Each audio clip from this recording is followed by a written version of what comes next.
Hello everyone. I know you watched this video to accompany you to sleep.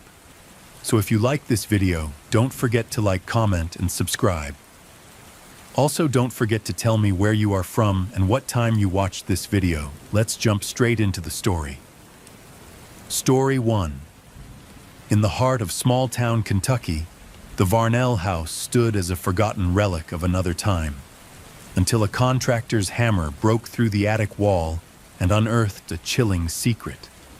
A series of preserved human remains, each with a note pinned to the chest. The notes were dated decades apart, and none of the victims were ever reported missing. Who lived in the house all these years? Why did no one notice the disappearances?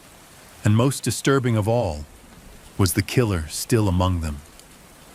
When Douglas Trent swung his sledgehammer into the rotting wall of the attic, he wasn't expecting to become part of a murder investigation. He was just a contractor, hired to restore the old Varnell house in eastern Kentucky. The job was simple: tear down what was beyond repair, reinforce the structure, and get it ready for a young couple who planned to turn the historic property into a bed and breakfast. The house sat at the end of a gravel road just outside the town of Whitley, nestled between a dense patch of woodland and the remnants of what used to be tobacco fields. It had been empty for nearly 6 years, ever since its last known resident, Helen Varnell, a reclusive widow, died in her sleep. She had no children, and distant relatives in Georgia sold the property quickly and cheaply, eager to wash their hands of it. Locals had long whispered about the Varnell house. Kids said it was haunted. Adults just said it gave them a bad feeling. But no one could ever point to anything specific. Helen was eccentric but polite. She kept to herself. No one ever heard screams or saw anything out of the ordinary. Still, people avoided the place. That morning, Douglas had arrived early, sipping stale gas station coffee, ready to get a head start before his crew showed up. The attic was stuffy and full of dust. Old furniture, stacks of yellowed newspapers, and antique boxes crowded the space. But what caught his eye was a section of wall that didn't quite match the rest. The wood was newer, and the nails didn't show the same rust as the rest of the boards. Curious, he grabbed his hammer and started pulling it apart. The smell hit him first. It wasn't the sharp, sour scent of something freshly dead. It was dry, powdery, and ancient. Like a sealed crypt opened for the first time in decades. Behind the false wall was a cavity, maybe 4 feet deep, like a crude coffin built into the structure itself. Inside was a skeleton. At first, Douglas thought it might be a Halloween prank, but then he saw the note pinned to the ribcage. It was yellowed with age, the ink faded but still legible. Forgive me. She knew too much. March 8, 1977. Douglas stumbled back, heart racing. He pulled out his phone with shaking hands and called 911. Within hours, the property was crawling with law enforcement. Crime scene tape went up. Forensic teams in white suits picked through the attic, careful not to disturb the surrounding structure. What they found was worse than anyone expected. 3 more cavities, identical in design, hidden in different parts of the attic wall. 3 more skeletons, each with a handwritten note, each dated years apart. October 2nd, 1985. He threatened to tell. I couldn't let that happen. June 13th, 1993. I loved her. She betrayed me. April 27th, 2002. He came looking. I stopped him. The names of the victims were nowhere to be found. No IDs, no personal belongings.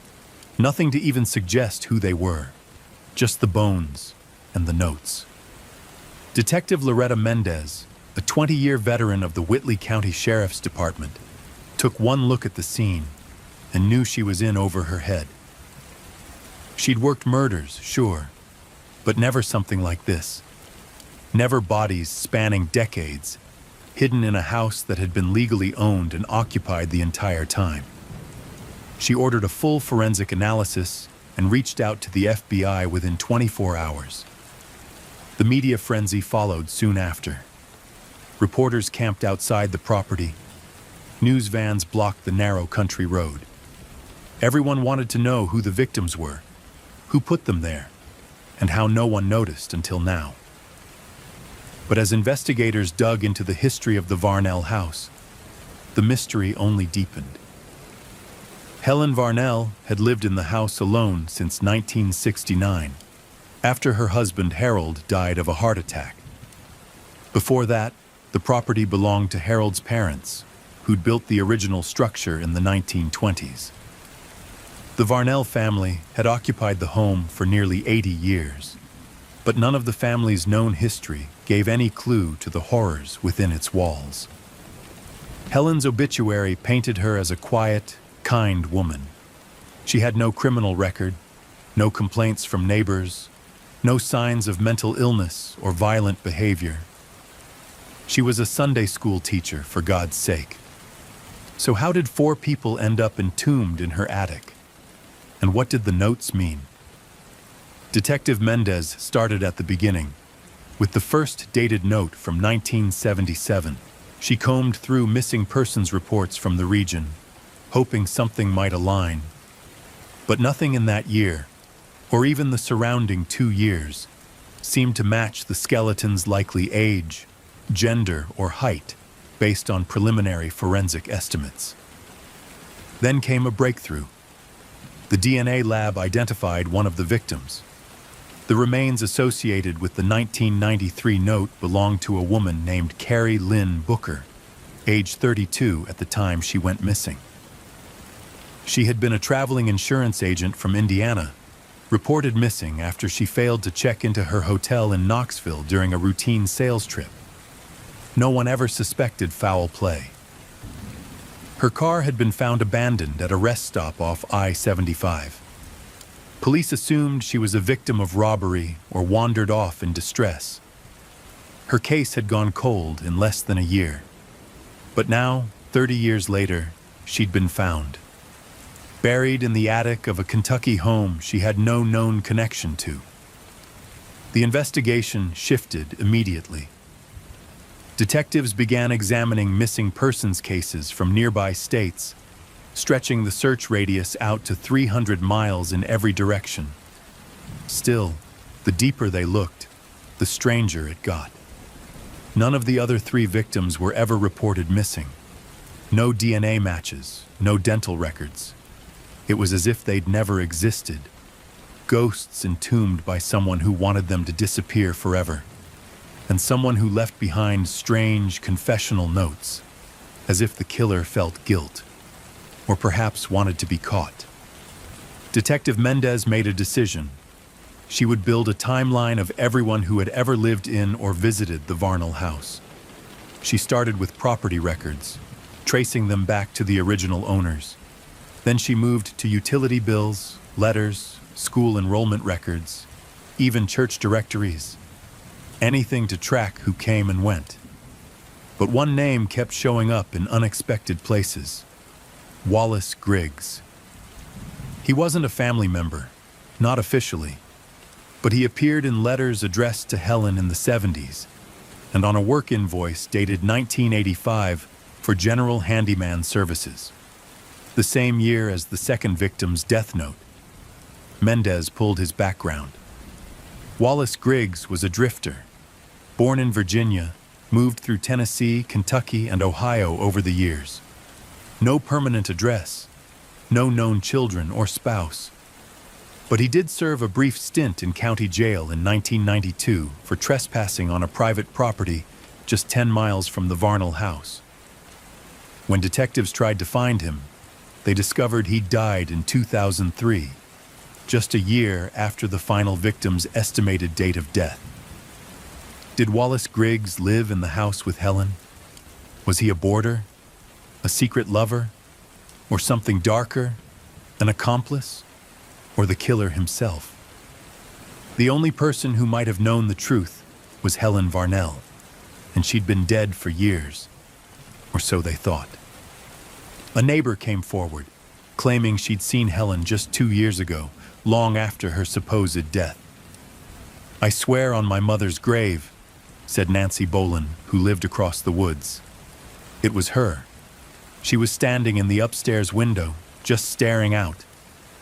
The death certificate said Helen Varnell passed away in 2018, but Nancy swore she saw her in 2023, which raised a terrifying possibility. Was Helen still alive? And if so, where was she now? When Nancy Boland came forward with her sighting of Helen Varnell, no one took her seriously at first. After all, Helen had a death certificate. She'd been declared dead at age 84, and her body had been cremated, with the ashes supposedly mailed to a cousin in Georgia. But Nancy was insistent. "I know what I saw," she repeated to Detective Mendez, her wrinkled hands gripping the edge of the station desk. She was standing there, in that upstairs window, right above the porch, just like she used to when she was alive, like she was waiting for someone. Nancy had no reason to lie. She was 78 years old, sharp as ever, and had lived in the house directly across the woods from the Varnell property for over 40 years. She'd watched Helen tend her garden, drag her trash cans down the gravel path, and smoke on her back porch in the evenings. The two weren't friends exactly, but there had been a quiet understanding between them. A nod when their eyes met. A wave now and then. Enough to know a face. "When was the last time you saw her?" Mendez asked. Nancy didn't hesitate. "March 3rd, last year. I remember because it snowed that morning, just a dusting.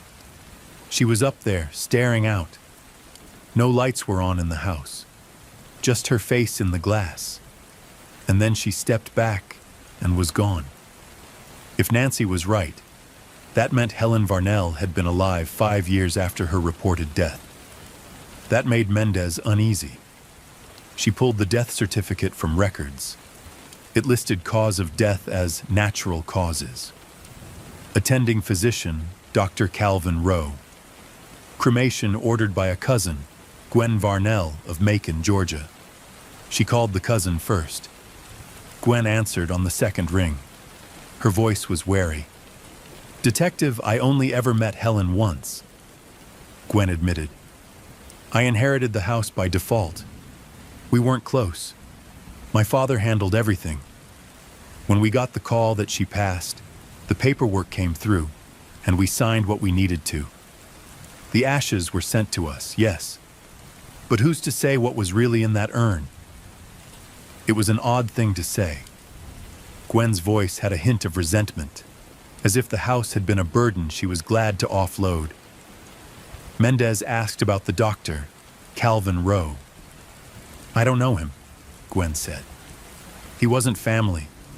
Maybe he was a local physician she used. I never spoke to him." That didn't sit right, so Mendez dug deeper. There was no record of a doctor. Calvin Rowe licensed in the state of Kentucky in 2018. No tax filings, no practice registration, no hospital affiliation. The death certificate was a forgery. Suddenly, everything changed. Mendez ordered an official review of the document, and a state medical examiner confirmed it was counterfeit. The county coroner's office had no record of Helen's body, no cremation logs, and no paperwork submitted from that address during the time period. That meant only one thing: someone faked Helen Varnell's death. But why? And who had the resources to forge an entire identity for a doctor, submit fraudulent paperwork, and manipulate probate to transfer the house? Either someone had an elaborate plan, or this went deeper than anyone realized. Mendez reopened the case under a new title. Missing person, Helen Varnell, presumed alive. Her team issued a regional alert and began canvassing the area again, looking for any trace of the woman long believed dead. Then came the break. A local librarian named Frances Keller came forward after seeing news reports. "I didn't know it was related to the Varnell house," she said nervously.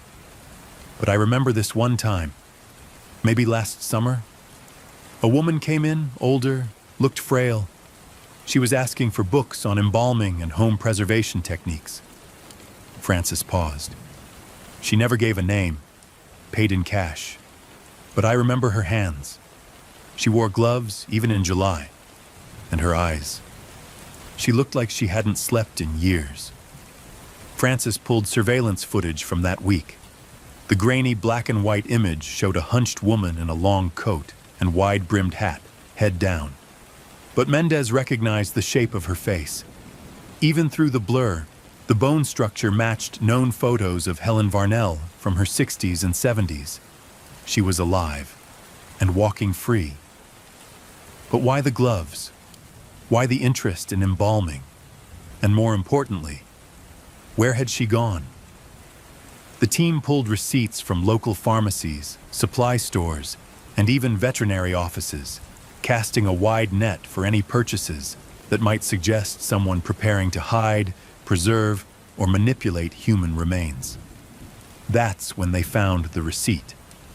2 years earlier, a bulk order for formaldehyde, surgical gloves, gauze, and heavy-duty plastic wrap had been made from a supplier in Lexington, Kentucky. The delivery address? P.O. Box 421, registered to a shell business named Green Meadow Cleaning Services, a business registered to Wallace Griggs, the man supposedly dead in 2003. Mendez stared at the screen in disbelief. If Griggs was dead, who was running the business in his name? Or had his death been faked too? She ordered his death certificate reviewed, and just like Helen's, it was forged.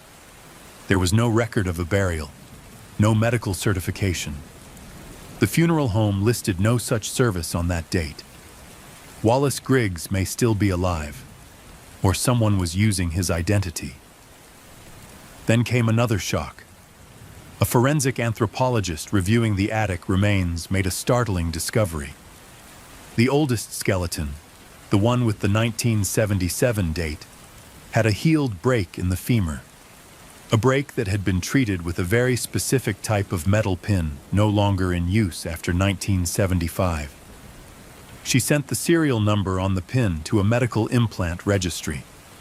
The patient's name? Wallace Griggs.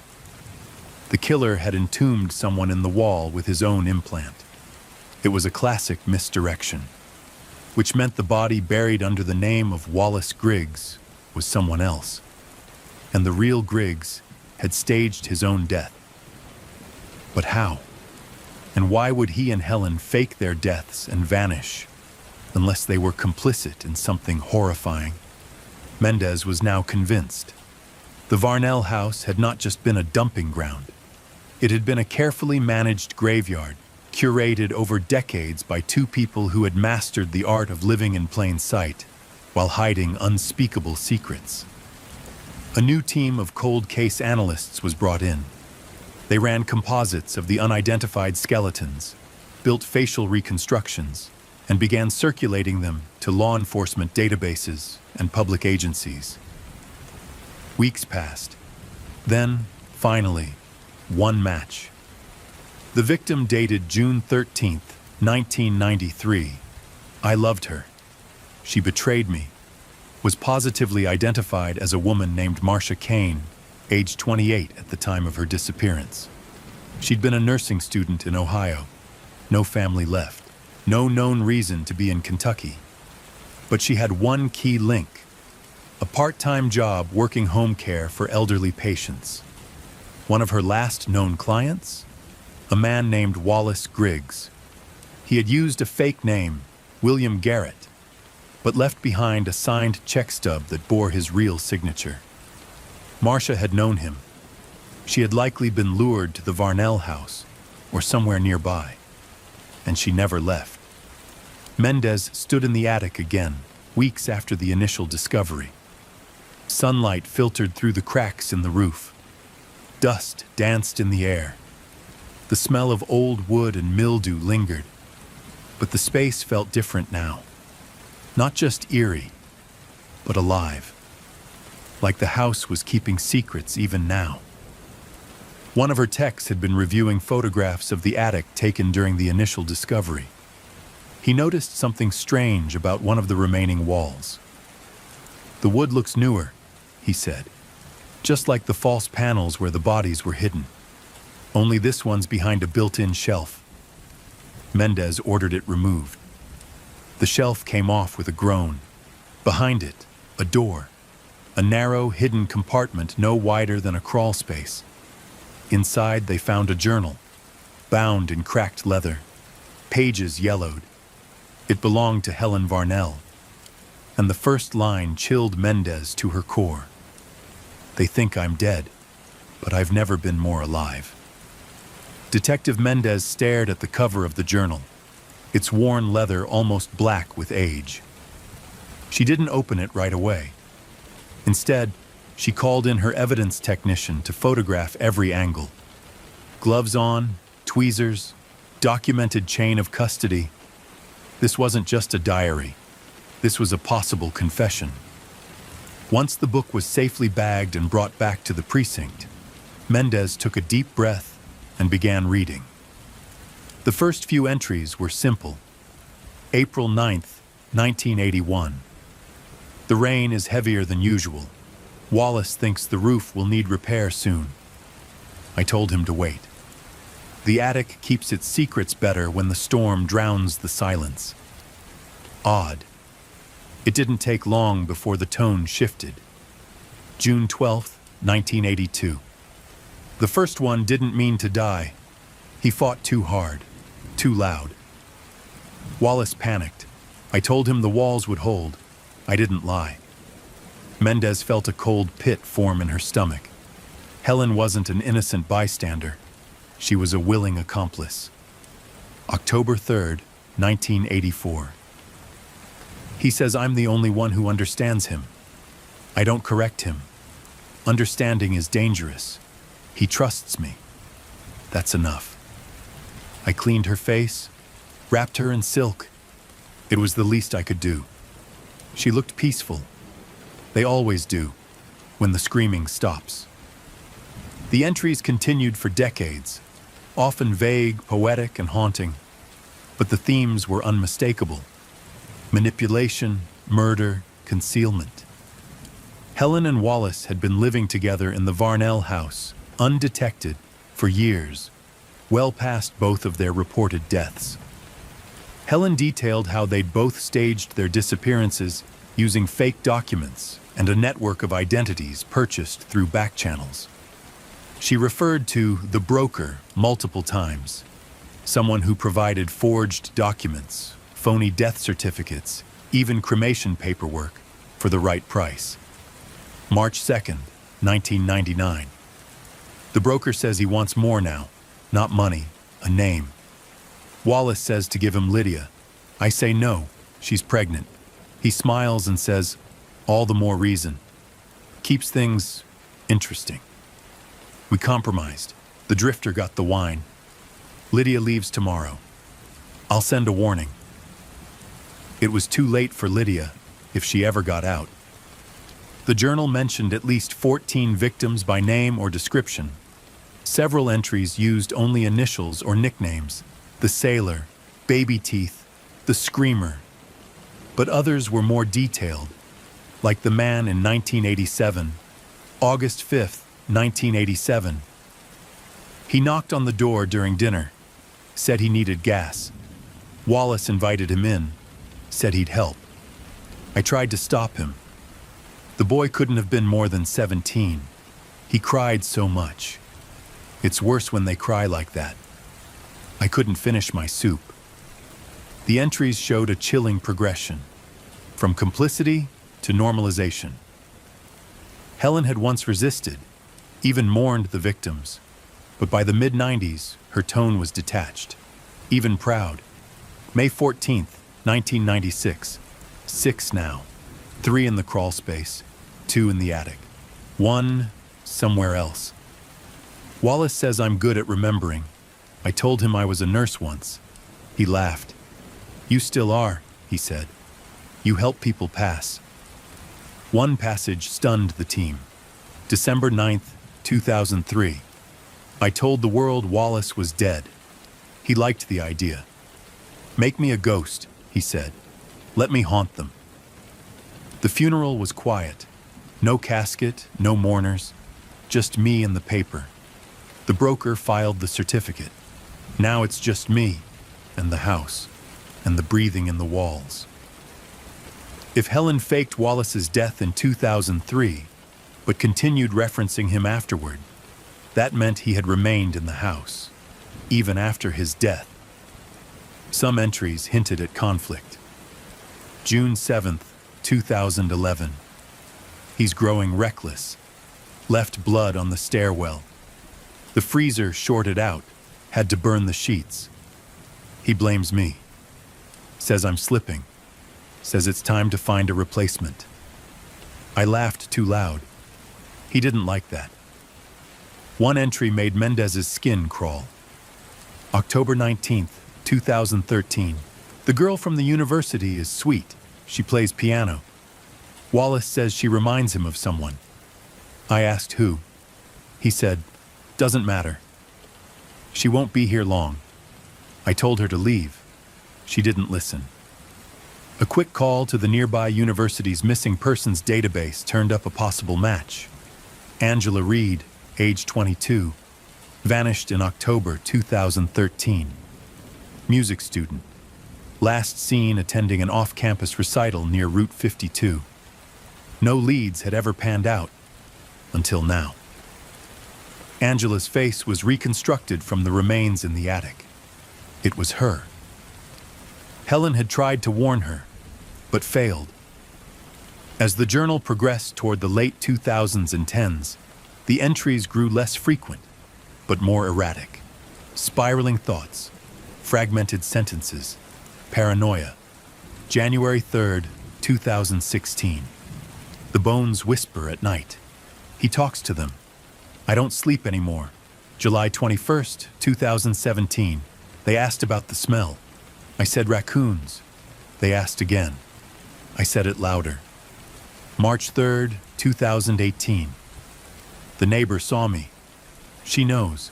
I shouldn't have stood by the window. But the sunset looked like fire.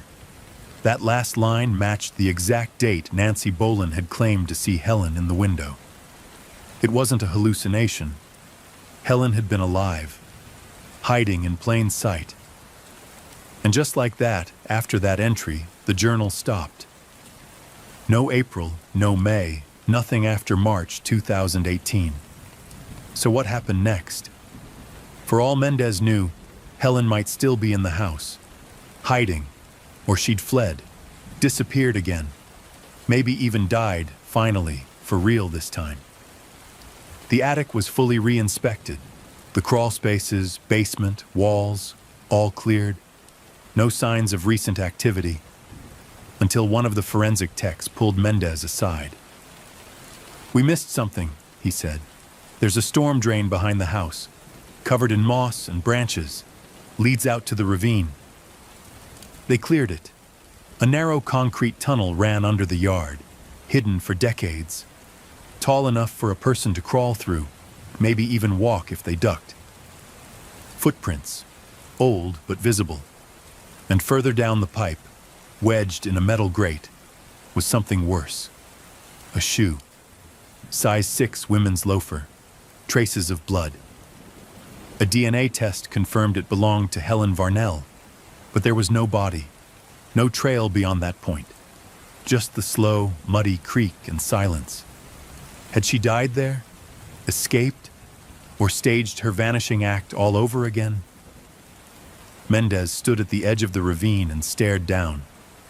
Somewhere out there, a woman who had helped murder over a dozen people, maybe more, was either dead or living under a new name. But the next discovery would cast the entire case in a more terrifying light.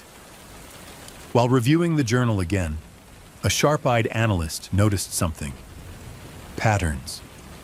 The names, the dates, the victims, Every one of them had been logged with a symbol, a small, cryptic flourish at the end of the entry.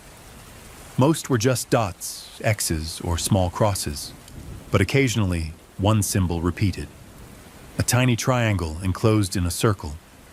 They brought in a symbologist from the FBI. His verdict?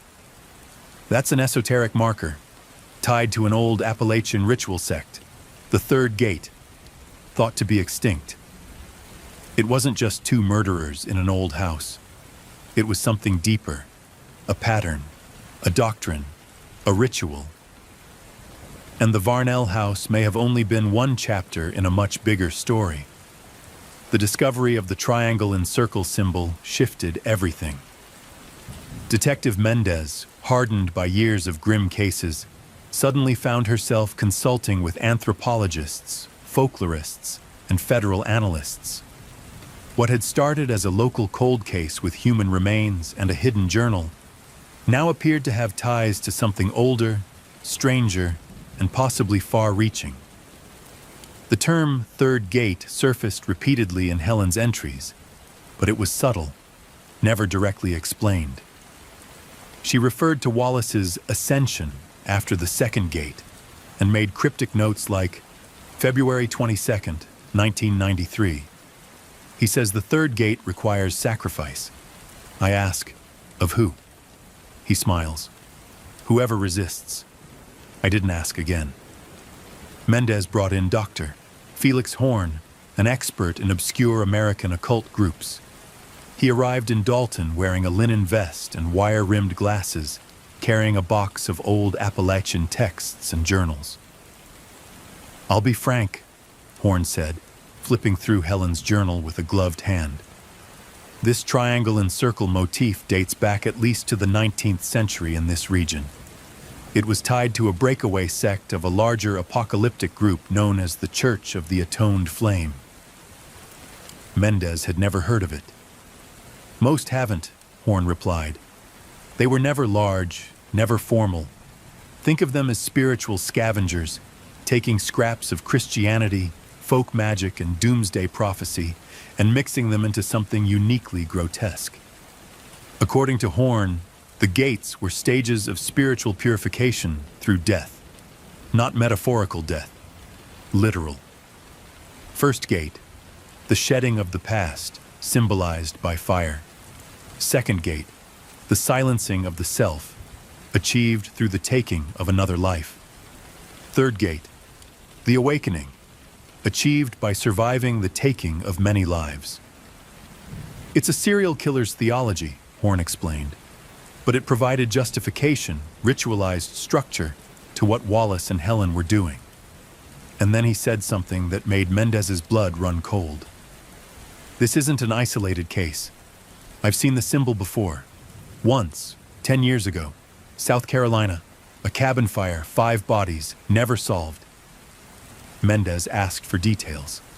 The similarities were too close. A remote house, murders hidden by fire. The attic had been sealed off, a triangle and circle symbol etched into a support beam. No survivors, no suspects. Horn continued. I believe Wallace wasn't the originator. He was a disciple, maybe even a gatekeeper in their terms. The Varnell house was just one temple in a much older, darker network. It sounded insane, until they searched further. The FBI's Obscure Crimes Unit compiled 3 other unsolved cases across the Southeast, with overlapping details. 1978, Knoxville, Tennessee. 6 bodies found in an abandoned sanitarium. Triangle and circle painted in blood on the floor. 1985, Black Mountain, North Carolina, a missing family. Home left untouched except for strange carvings in the basement. 1997, Henderson, Georgia, a preacher vanished. His church burned. Found inside were bones, none his. The thread? Silence, obscurity, and the symbol. Each time someone disappeared, someone else died, and someone else inherited the darkness.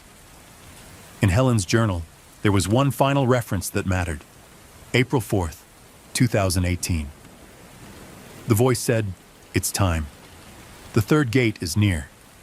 I asked who speaks. He said, "The Hollow Father."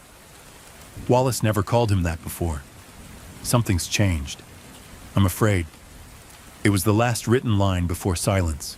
No signature, no date stamp, just a smudged mark at the bottom, a triangle incomplete.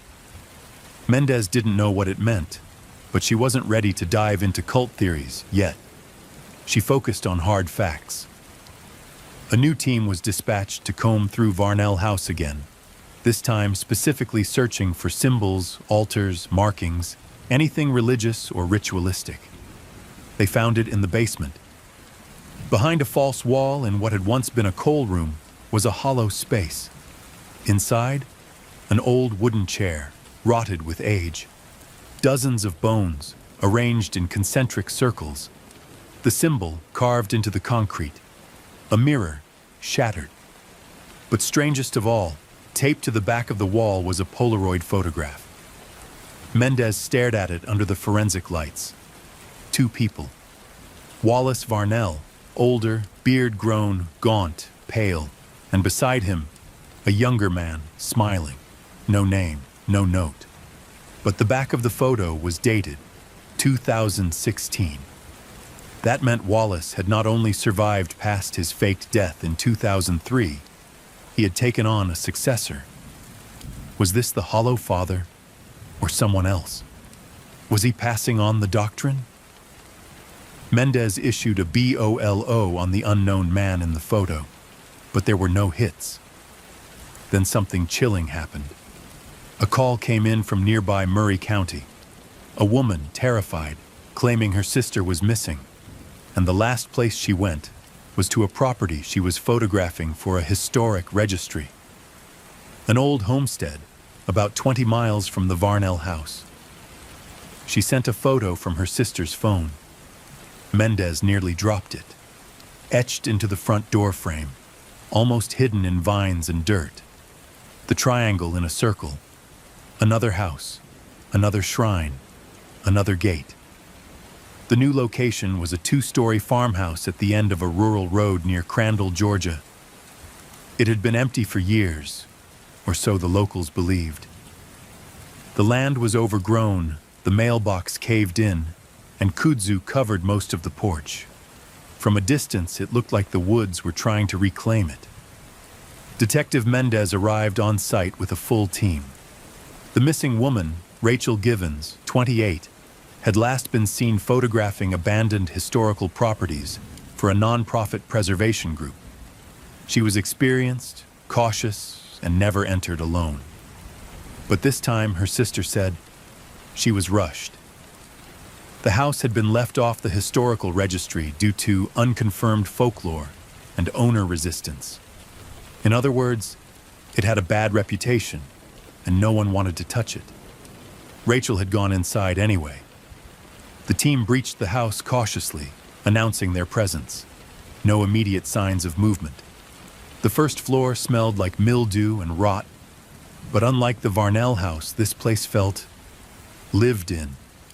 Recent food wrappers, bottles of water, blankets in a corner.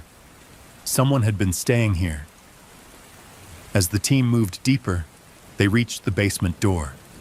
It was nailed shut from the outside. Mendez signaled to pry it open. The stairs creaked with every step. The air turned colder. At the bottom of the staircase was a cement-floored basement, no larger than a garage. Flickering sunlight seeped through a broken window, and in the center of the room, an altar. 3 items rested on it. A glass jar filled with teeth, a melted black candle still faintly warm, a notebook. They collected everything. In the corner, beneath a pile of dirty linens, they found a small pool of dried blood. DNA later confirmed it belonged to Rachel Givens, but Rachel was not there. No body. No sign of where she'd gone. Just a message, written on the basement wall in black paint. The third gate is not a place. It's a choice. Mendez opened the notebook. The writing was jagged, manic, rambling about cleansing and the silence between screams. But one phrase kept repeating, "I was chosen." I watched the father rise. Then, a drawing. A man, faceless, arms outstretched, surrounded by fire. Beneath it, one line. "He waits in the attic." A chill ran through the team. The references were too direct, too familiar. This wasn't a copycat. It was connected. Back at the lab, the handwriting in the notebook was analyzed and did not match Helen Varnell's or Wallace's. That confirmed the worst. A new player. Whoever the hollow father was, he wasn't Wallace, or at least not anymore, and he was building something larger. Over the next several days, the investigation exploded. A hidden room in the Crandall house's attic revealed wall carvings with dozens of names, some first names, some full. 18 of them matched active missing persons cases dating back to 2006. Another 4 were confirmed as deceased through unrelated investigations, which left dozens unaccounted for. Some dated as recently as January 2025. This cult, or whatever it was not only alive, it was growing. The FBI launched a regional task force, and in doing so, they uncovered a disturbing trend. Several properties across the southeastern U.S. had been purchased over the last decade under shell corporations with similar names. Hollow Holdings, LLC, Third Gate Properties, Ebon Path Realty. They were buying old homes, remote places, abandoned inns, defunct churches. All of them fell under a network of false owners, traceable eventually to a single man, Raymond Cole. Age, unknown. Possibly late 30s. No criminal record, no official employment, a shadow. And then one day, Raymond Cole appeared, on camera. A security cam caught him leaving a hardware store in Rome, Georgia. Clean cut, calm, wearing a navy jacket and jeans. He purchased duct tape, bleach, gloves, and rope, and paid in cash. When the store owner later reviewed the footage, he noticed something odd. As Cole left the store, he looked directly at the camera and smiled.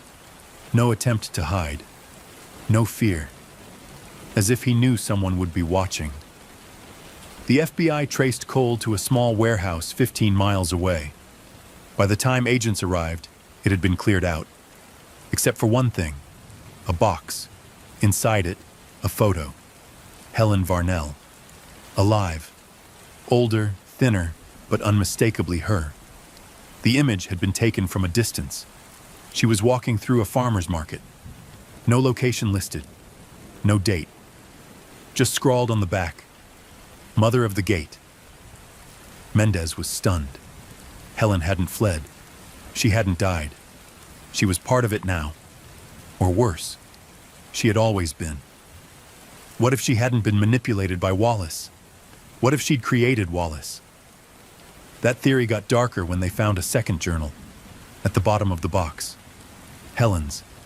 A continuation. June 14th, 2020.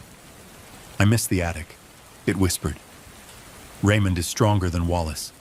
Less mercy, more fire. He says we were meant to break the world, piece by piece, house by house. The third gate is ready. We will open it soon. That same week, a 911 call came into dispatch. A young boy's voice, frantic. There's a man in the woods. My sister's gone. There's a church. It's burning. He's watching it burn. The call dropped before it could be traced fully. But for a moment, in the background, a voice was captured faintly. Older, male, whispering. Analysts enhanced the audio. One line was clear: the gate is open. Step inside. The fire at the church in Walker County burned fast and hot. Arson investigators later said the accelerant was commercial grade. It had been abandoned for years, yet on the night it went up in flames, Several nearby residents reported seeing a procession of figures in robes walking toward the building in silence. None of them came out. When first responders arrived, the building had collapsed in on itself. Charred wood, melted pews, a scorched metal cross fused to the floor.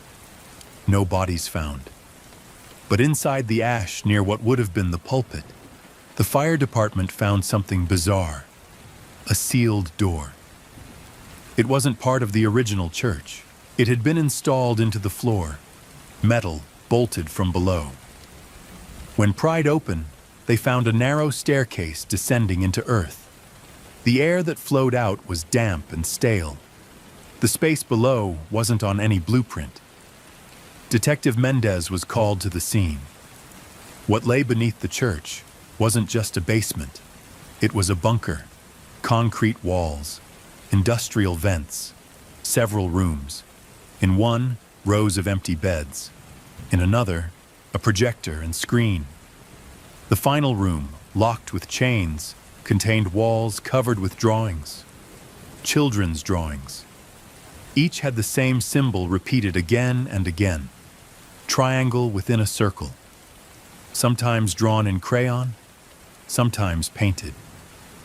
One terrifying image showed a figure in black robes holding hands with children under a burning sky, and written below it, in careful block letters, "He feeds the fire so the silence can speak." This wasn't just a cult site, it was a recruitment facility. At least 3 sets of child-sized shoes were found in the room. They were never matched to missing persons. The FBI's Child Exploitation Task Force became involved.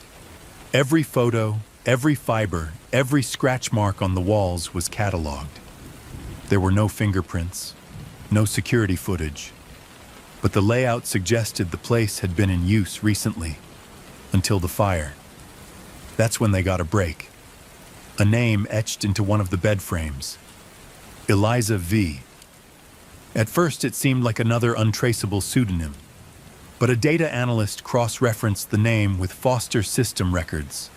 Eliza Varnell, age 11, listed as deceased. Died in 2003 fire at the Varnell house. But there was no birth certificate, no medical records, and no grave. Mendez called Dr. Horn back in. When she showed him the name, his face turned pale. He opened his files and pulled out a photo from Helen's first journal, the one with the burnt edge. A picture of a little girl, brown hair, dark eyes, smiling. On the back, "To my Eliza. When the time is right, ascend." Helen had a child, and she'd never told anyone. Horn said, "In cultic traditions like this, it's not uncommon to believe children born during or after a ritual ascension are marked, holy or cursed. They're called seedlings, meant to carry on the fire. But Eliza wasn't in the system, which meant one thing. She was hidden, raised within the cult, and based on what was found at the church, she may now be a leader herself." The story was unraveling in terrible ways. Wallace had been the face, the public monster. Helen had been the believer. Raymond Cole was the fire starter, the architect of expansion. But Eliza? She was born into the silence and might be shaping its future. The notebook recovered from the Walker County site had only one legible page, scorched around the edges. It appeared to be a child's handwriting, but mature beyond its years. "They speak from the attic. They say the world outside is broken. We must make it clean, burn the lies, silence the noise, build the new house, the one with no doors. Only those who hear may enter." The FBI dubbed it the house with no doors. A metaphor or a real place? Satellite imagery of properties owned by Hollow Holdings began to focus on a stretch of mountainous land in the Chattahoochee National Forest. One large structure appeared on aerial scans, remote, buried in trees, with no marked roads leading in or out. Infrared scans showed signs of regular heat activity. Could this be their stronghold? A team was assembled. Operation Emberlight, SWAT, FBI agents, and local tactical teams. They moved in under cover of night, flying in by chopper to avoid detection. What they found was staggering. The structure was built deep into the hillside, camouflaged under a natural canopy. It had 2 main floors above ground and an unknown number of levels underground. Inside, maps, dozens of them, some showing towns, others with pins on abandoned schools and churches, printed lists of names, hundreds, a broadcasting room, shortwave radios, encrypted drives, and a large mural of the triangle circle symbol painted behind a podium. But no people, not one. Whoever had lived there was gone, until they checked the final sublevel. Locked behind a steel door was a room lined with speakers. Nothing else. Just old speakers mounted to every wall, some still humming faintly. In the center, a single chair, and a photograph taped to it. Eliza, standing next to Raymond Cole, smiling. On the back of the photo was a phrase, "You watched Wallace burn. You silenced Helen's voice. But the house with no doors opens soon, and you are already inside." The house with no doors wasn't just a location. It was a concept, woven deeply into the beliefs of the cult. After the Chattahoochee compound raid, analysts scoured everything, recordings, encrypted documents, and floor schematics, and came to a chilling realization. The cult had cells, not just a central leadership. Dozens of independent chapters loosely connected by a shared doctrine, all of them waiting for one thing: the fourth silence. No one knew exactly what that meant. The phrase had appeared before, in Helen's second journal, in wall etchings, and in the children's drawings. It seemed to represent a future moment, a culmination, something catastrophic. Dr. Horn, reviewing the cult's mythology, suggested that the fourth silence was akin to an apocalypse, not an external one, like a bomb or plague, but an internal transformation, a mass psychological event. Their texts reference a world deaf to the truth, he explained. They believe that silence must be imposed before the gate can open fully. It's not just literal quiet. They mean a spiritual severing, an end to noise, lies, thought. Only submission remains. In short, a complete loss of individual will. While the cult's philosophy was cryptic, its actions were growing bold. Over the next 3 months, 4 fires broke out in different towns across Georgia, Alabama, and Tennessee, each at an abandoned building, each preceded by missing person reports. Each site revealed the same pattern: ashes forming a perfect triangle within circle. Children's shoes, one phrase painted nearby: "The ascended do not scream." And with each new incident, a common thread emerged. Eliza, in one town, Cedar Hill, Tennessee, an elderly woman named Clara Page reported seeing a ghostly-looking girl watching her barn burn. She couldn't have been more than 12 or 13, Clara told investigators, but her eyes, dead black. Like glass, she told the girl to run from the fire. The girl didn't flinch. She turned and walked into the trees. Investigators later found a crude shelter in those woods. Inside, drawings of the Varnell house. Dozens of them. Drawn in crayon, charcoal, ash. It became clear. Eliza wasn't just hiding. She was revisiting, reinforcing, reawakening. Mendez, now working with the Joint Task Force on Occult Crimes, began mapping every Eliza sighting. Each formed a strange circular pattern around North Georgia, with the Varnell property at its center. But there was a problem. The Varnell house had been demolished in 2021 after a suspicious fire gutted the interior. The land had been sold to a private buyer and left undeveloped. Until now. Satellite imagery showed new activity. Excavation equipment, prefabricated materials, and an unauthorized structure beginning to rise at the site. Agents raided the property. No one was there, but underground, they found a newly dug chamber. Small, bare, fresh concrete. In the center, a sealed metal hatch. It matched the style used at the church compound. Welded from within, impossible to open from above. And next to it, on a stand, was a cassette recorder. Old, dusty, but functional. They played it. The voice on the tape was unmistakably Eliza's. Calm, even joyful. "You burned our first house, so we built a second beneath it." But that was just rehearsal. The true gate needs neither roof nor floor. It lives in those who heard Wallace scream and still stayed quiet. Those who watched Helen bleed and still asked why. "You made this gate. Now step through it." Then silence, followed by a soft humming sound. A child's voice began to sing, "The house with no doors has windows and fire. The attic is open. Come climb higher." The tape ended. Forensics determined the recording was recent, no older than 2 weeks. Then came a devastating development. A group of hikers near Brasstown Bald reported finding a tunnel entrance in the woods. Inside, they discovered candles, blankets, and fresh footprints. They didn't realize the danger until too late. One hiker, Jamie Collins, returned the next day to retrieve a lost GPS unit and never came back. Her body was found 3 days later. Mouth taped shut, hands clasped in prayer.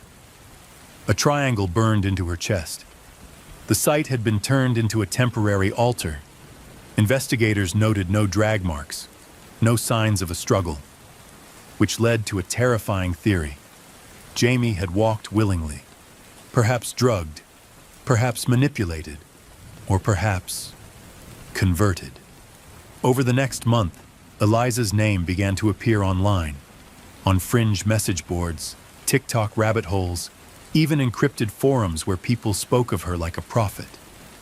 She understands the quiet. She walks between fires. She is not a child. She is the gate. FBI profiler Dana Reston said, "We've never seen a cult where the symbol is a living person who grew up within it and now leads it. It's not about death anymore.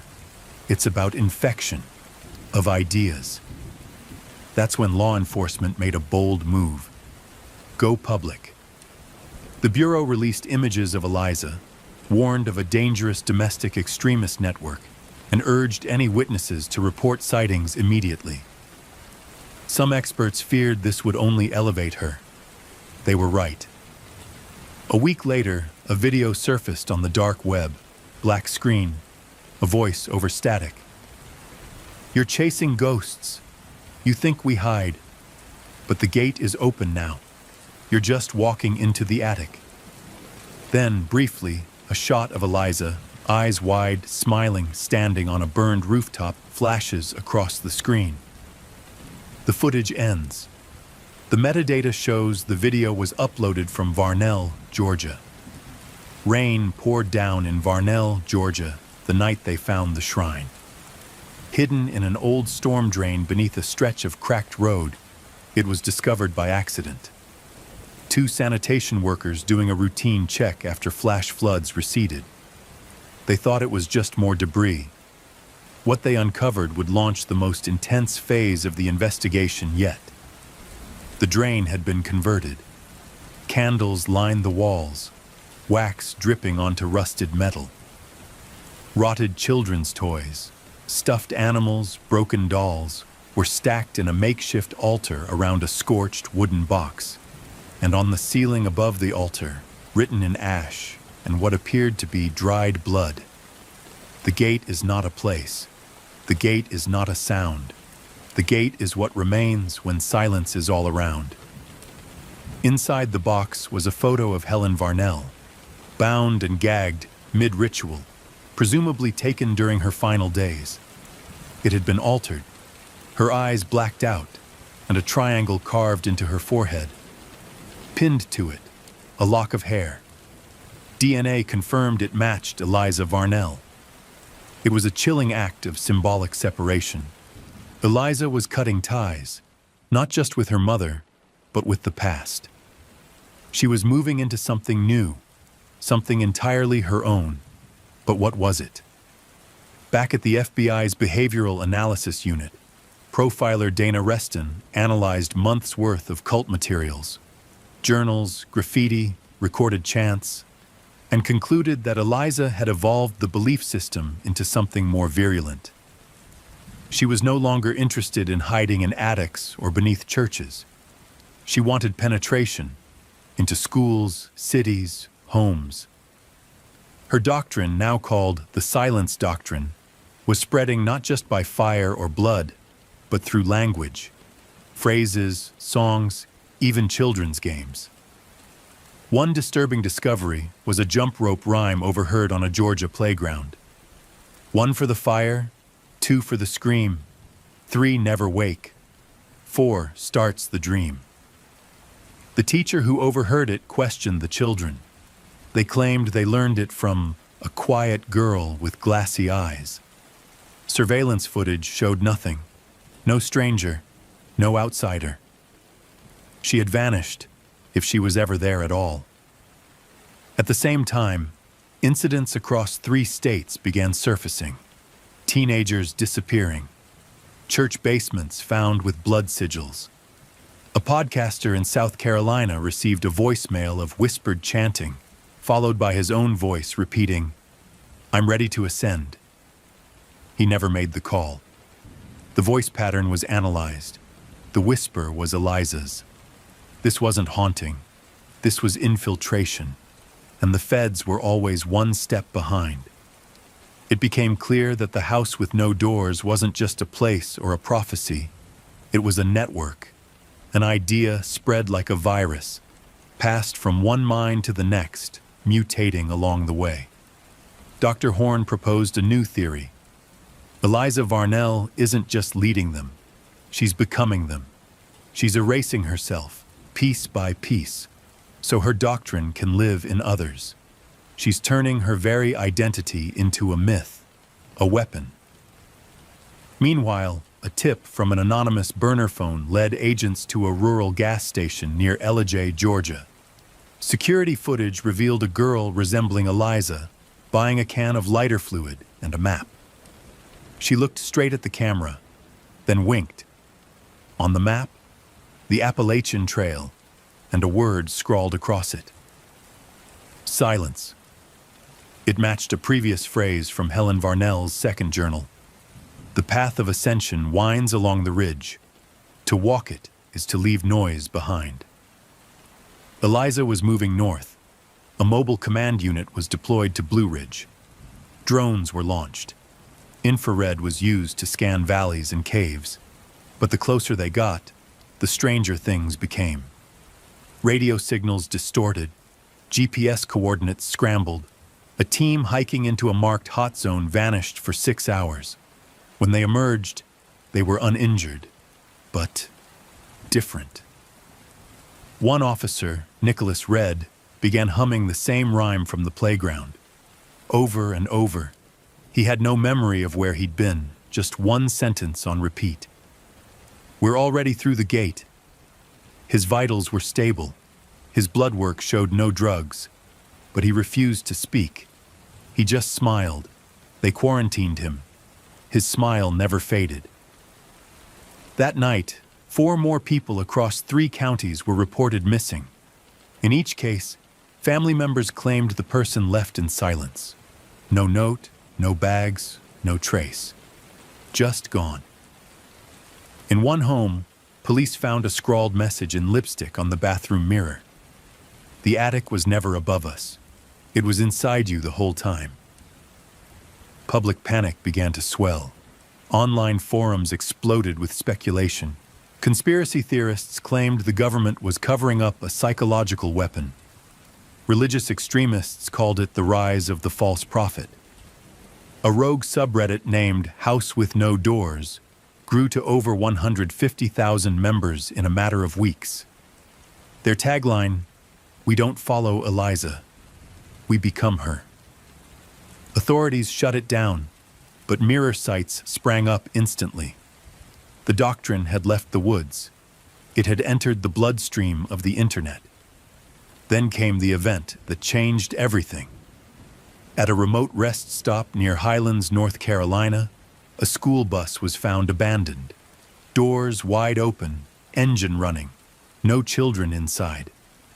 The driver, Marla Jennings, was found in the nearby forest, her arms outstretched toward the trees, whispering, "I see her, I see the gate," before collapsing. The children were found safe, 4 miles away. They said a girl had led them off the bus, gently, telling them they were going to visit the attic. But the girl had vanished. Agents asked them to describe her. Every child gave the same detail. Her eyes didn't blink. That night, the FBI issued its first domestic terrorism bulletin in years to mention a single individual, Eliza Varnell, by name. A $250,000 reward was offered. It was too late.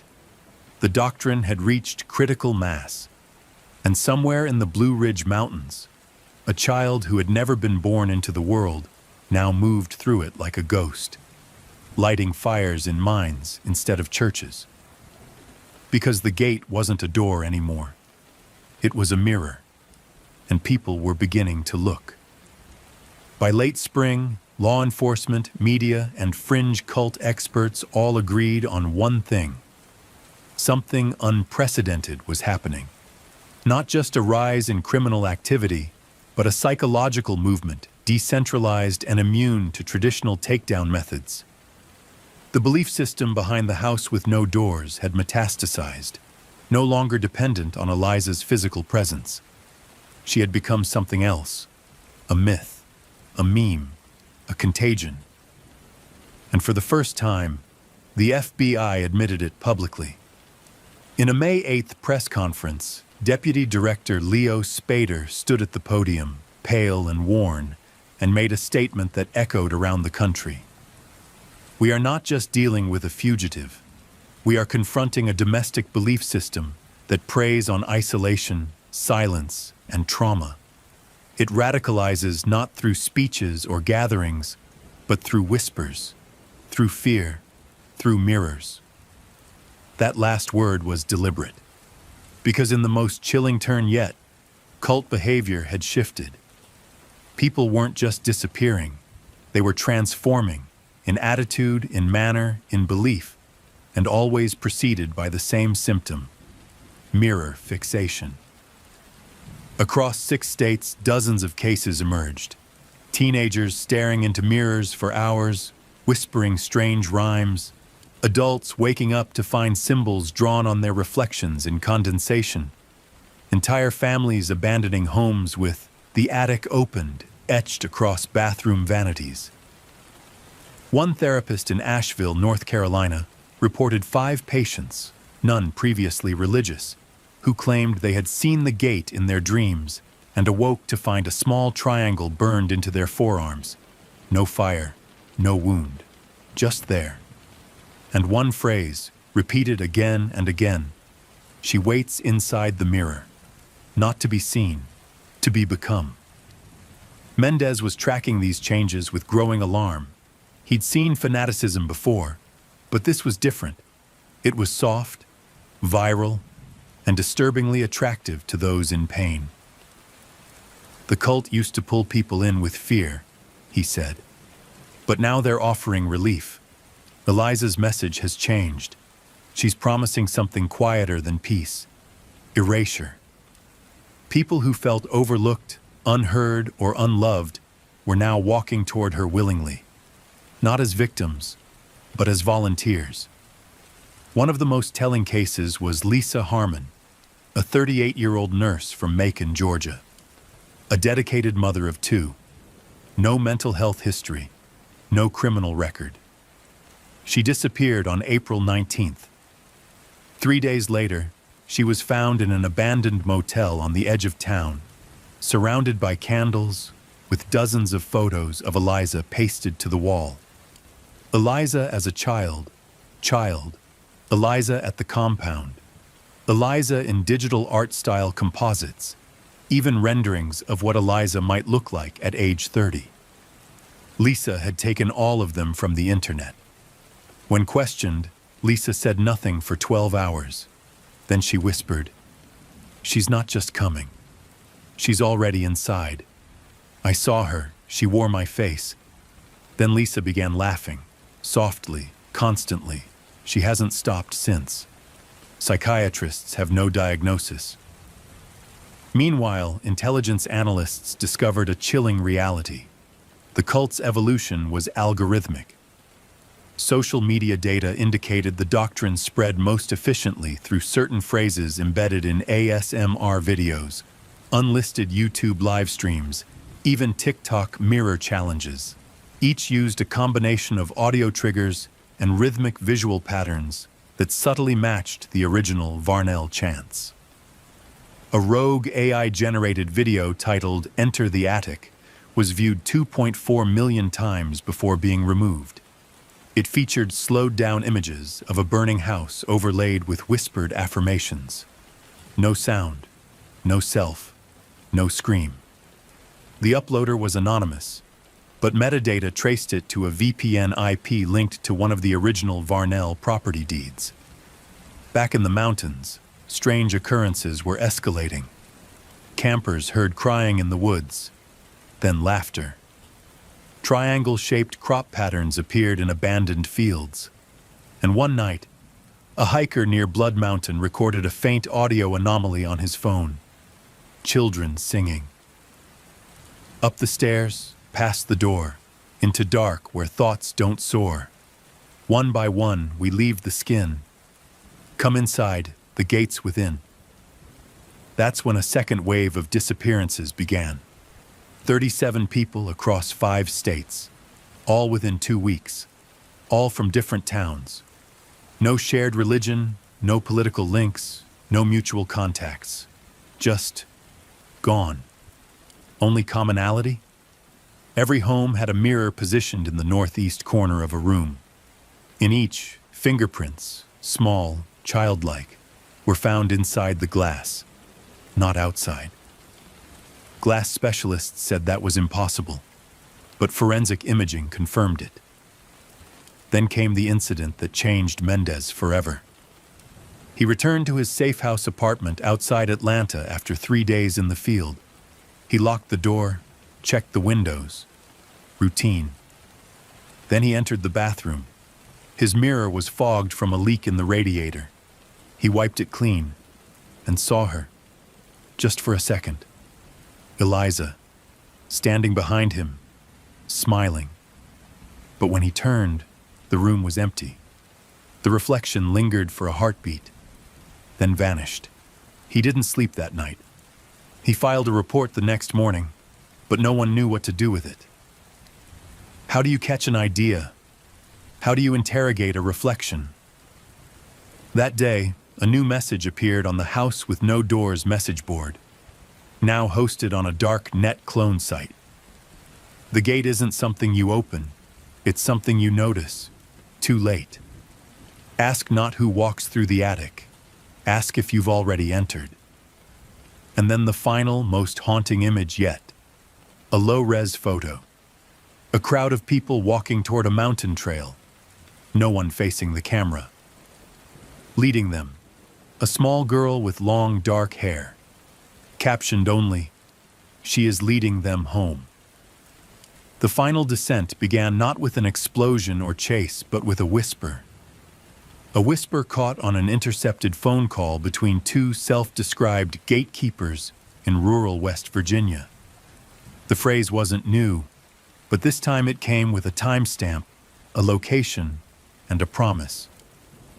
She opens the attic for all on June 6th, when the moon is blind. It was a reference to the new moon, and it aligned with an anonymous tip sent to a private investigator named Raylan Goss, an ex-cult deprogrammer who had spent the last 4 years researching Eliza Varnell obsessively. The email contained GPS coordinates and a phrase, "Bring mirrors. She will reflect what you are." The location was deep in the Appalachians, a hollowed-out church from the 1800s, abandoned for decades. FBI agents, including Mendez, mobilized fast.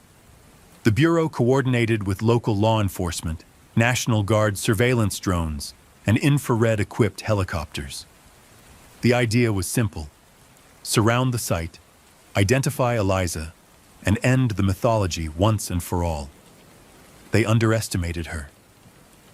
When the team reached the clearing, what they saw was both terrifying and surreal. Hundreds of people gathered silently, all holding handheld mirrors. A few had brought floor-length ones. Some were blindfolded. Others had carved triangle symbols into their chests or foreheads. There was no chanting, no shouting, only silence and the wind in the trees. Then someone walked onto the collapsed dais of the ruined church. A girl, pale, thin, barefoot, hair covering her face. She raised a mirror to the crowd. The moment was eerie, cinematic. Mendez looked through binoculars. It was her, Eliza Varnell. Or, at least, a version of her. The face was older, weathered, not the 18-year-old from the photos. This was a woman in her early 30s.